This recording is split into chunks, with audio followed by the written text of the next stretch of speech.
Ralph Waldo Emerson, o espírito da natureza. Num sutil encadeamento de círculos, o mais próximo atrai o mais longínquo. O olhar lê profecias onde quer que vá.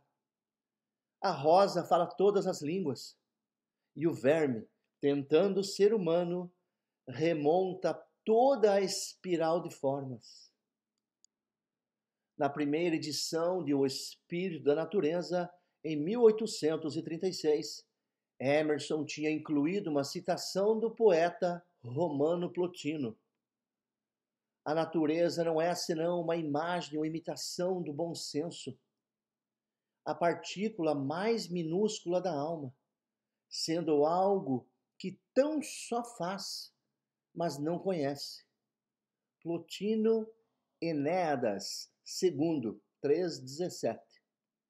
Na edição de 1849, esta citação é substituída por este poema do próprio Emerson, onde já é notória uma prefiguração das teorias evolucionistas que aparecerão em Charles Darwin com a sua Origem das Espécies em 1859, sendo uma alteração com importantes e evidentes implicações em relação ao conceito da natureza. Introdução. A nossa era é retrospectiva, edifica sepulcros para os nossos antepassados e escreve biografias, histórias e críticas.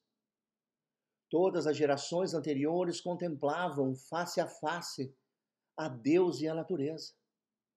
Nós só o fazemos mediante os olhos daqueles que nos antecederam. Porque é que não haveríamos também de desfrutar de uma relação original com o universo? Porque é que não haveríamos de possuir uma poesia e uma filosofia fruto da nossa própria introspecção, e não a que nos é oferecida pela tradição? Porque é que não haveríamos de ter uma religião mediante revelação pessoal e não aquela que foi revelada a outros? Abrigados já ao longo de bastante tempo no próprio seio da natureza que nos circunda e penetra com os seus fluxos abundantes de vida e, mercê dos poderes que nos conferem e nos incitam a realizar ações equivalentes às dela. Por que avançar com vacilações entre os ossos ressequidos do passado ou converter esta presente geração ainda viva num desfile de máscaras com o vestuário já desbotado?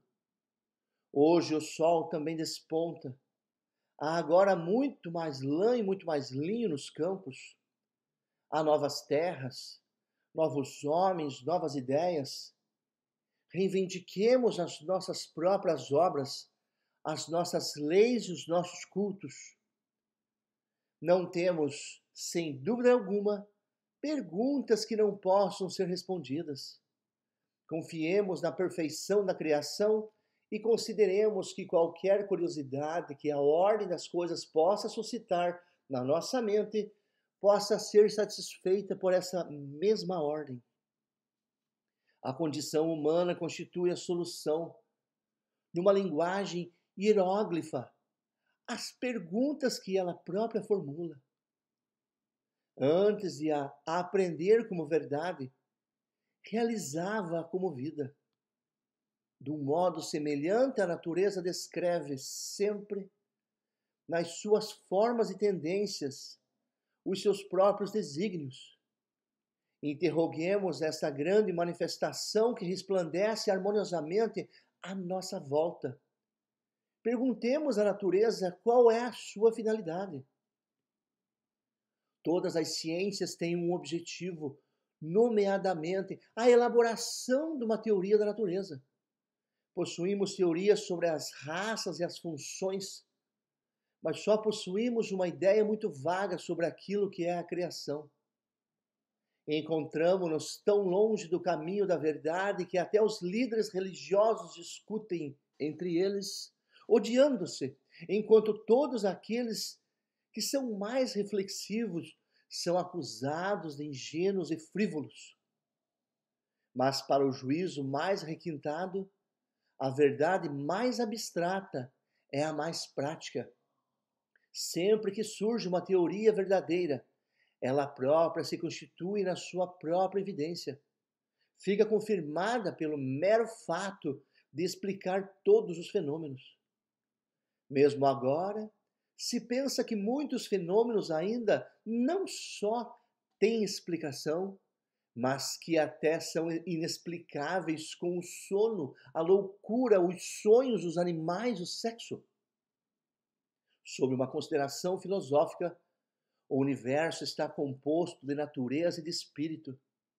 Portanto, falando com rigor, tudo aquilo que está separado de nós, tudo aquilo que a filosofia distingue como não eu, isto é, a natureza e as artes, todos os outros homens e o meu próprio corpo devem ser contemplados com o nome de natureza. Ao enumerar os valores da natureza e ao reuni-los, farei uso dessa palavra em dois sentidos: no corrente e no filósofo, sobre questões tão gerais como esta que aqui formulamos. A inexactidão não é importante, pois não se gerará nenhuma confusão no pensamento. Natureza, num sentido corrente, refere-se às essências inalteradas pelo homem: o espaço, o ar, o rio, a folha. O termo arte aplica-se à combinação da violação deles com estas, tal como sucede numa casa, num canal, numa estátua, num quadro. Mas as interações por ele encetadas, entendidas em conjunto, são tão insignificantes: desbastar, coser, remendar, lavar, que numa impressão de tal maneira imensa como aquela que o mundo produz sobre a mente humana, não chegam a modificar o resultado. Capítulo 1. A natureza. Para alcançarmos a solidão, qualquer homem necessita abandonar tanto as coisas mais imediatas como a sociedade. Não me encontro só enquanto leio e escrevo, mesmo quando ninguém está junto de mim. Sempre que alguém queira realmente estar só, terá então que contemplar as estrelas. Os raios provenientes desses mundos celestiais produzirão a separação entre ele e aquilo que ele efetivamente toca. Poderíamos conjecturar que a atmosfera foi criada translúcida, com a intenção de conceder ao homem a presença perpétua do sublime, através dos corpos celestiais. Que imensidão vistas desde as ruas da cidade! Se as estrelas só aparecessem uma noite, cada 1000 anos, como seriam prezadas e adoradas pelos homens? Como seria aguardada nos homens a lembrança da cidade de Deus que lhes tivesse sido mostrada? Mas essas mensageiras da beleza aparecem todas as noites para iluminarem o universo com o seu sorriso admonitório. As estrelas inspiram reverência, pois, embora presentes, não deixam de ser inacessíveis. No entanto, todos os objetos da natureza criam uma impressão semelhante quando a mente se abre perante a sua influência. A natureza nunca mostra um lado mesquinho. O homem mais sábio não lhe arranca o seu segredo, nem chega a saciar completamente a sua curiosidade ao descobrir toda a sua perfeição. A natureza nunca foi o joguete de um espírito sábio. As flores, os animais, as montanhas refletiram a sabedoria dos seus melhores momentos, tanto como o deleitaram na ingenuidade da sua infância. Quando assim falamos da natureza, pensamos nela de uma maneira diferente, mais poética. Referimos-nos à totalidade de uma impressão criada por objetos naturais complexos. É isto que distingue um tronco do lenhador, da árvore do poeta. A encantadora paisagem que ainda hoje, de manhã, contemplei, era com absoluta certeza de umas 20 ou 30 herdades. Millar, o dono daquele terreno, Locke, daquele outro, e Manning, do bosque, mais que além. No entanto, nenhum deles possui a paisagem. No horizonte existe uma propriedade da qual nenhum homem é dono, salvo daquele que consegue integrá-las todas, isto é, do poeta.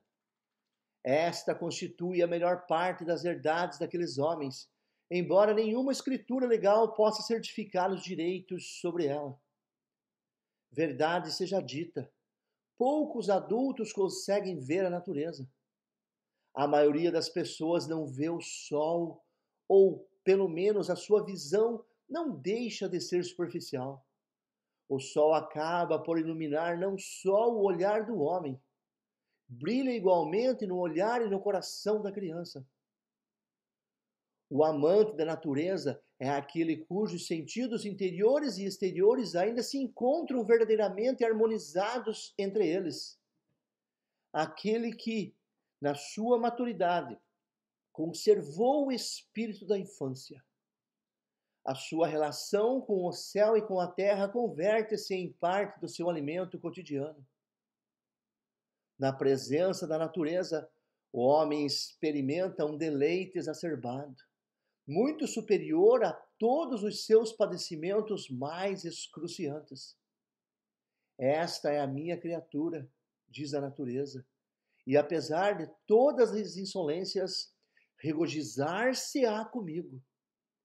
Não só o sol do verão, mas cada hora e cada estação rende o seu tributo de deleite. Pois cada hora, cada mudança, desde o meio-dia ofegante até a mais tenebrosa meia-noite, corresponde e estimula um estado mental diferente. A natureza é um cenário que se apresenta adequado, de igual modo, tanto à comédia como à tragédia. Com uma saúde plena, o ar é um tônico de incríveis propriedades. Ao atravessar durante o crepúsculo um campo despido, com restos de neve sob um céu cheio de nuvens, sem que auspício especial algum rondasse meus pensamentos, desfrutei numa exultação plena, de uma satisfação próxima de um assombro reverencial. Nos bosques, o homem também se desprende dos seus anos, no mesmo modo que uma serpente, ao mudar de pele e em qualquer das fases da sua vida, é sempre uma criança. Nos bosques reside a juventude eterna. Nesses jardins de Deus, reina a virtuosidade e o decoro. Celebra-se um festival perpétuo, onde o hóspede nunca chegaria a entediar-se com tudo isto, nem em 1000 anos. Nos bosques, regressamos à razão e à fé. Neles, sinto que enquanto conservar os meus olhos, nada de mal me pode ocorrer à vida, nenhuma desgraça, nenhuma desventura que não possa vir a ser reparada pela natureza. De pé, sobre a terra desnuda, com a minha cabeça banhada num ar jovial e elevado no espaço infinito, esvai-se tudo que sugere egoísmo. Converto-me num globo ocular transparente. Não sou nada, vejo tudo. As correntes do ser universal circulam através do meu corpo. Sou uma parte ou partícula de Deus. Então o nome do amigo mais próximo soa.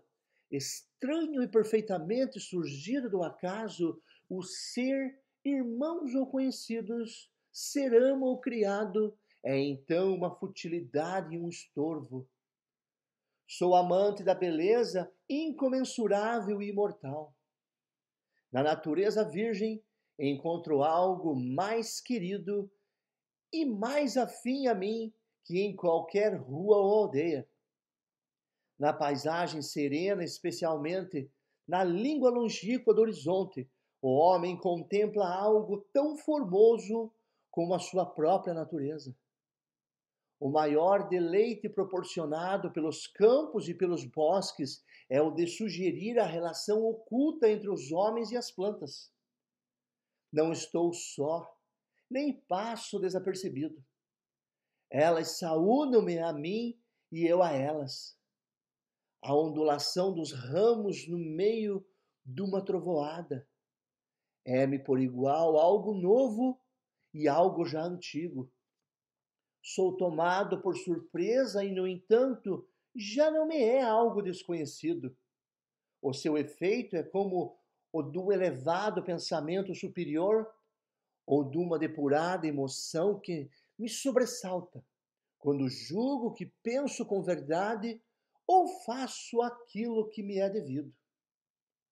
No entanto, a capacidade de produzir este deleite não reside na natureza, mas no homem ou na harmonia entre ambos. É necessário gozar desses prazeres com muita mesura, pois nem sempre a natureza aparece ataviada com roupagens de festa. Deste modo, aquele mesmo cenário que ontem destilava perfume e cintilava como no momento de qualquer divertimento das ninfas, hoje difunde a sua melancolia. A natureza veste sempre as cores do espírito. Ao homem que é vítima de calamidade, o calor da sua própria lareira inspira-lhe tristeza. E assim há uma espécie de desprezo na paisagem para aquele a quem a morte acaba de arrebatar um amigo querido. O céu é então menos impotente e aquilo que guarda é de menor valor.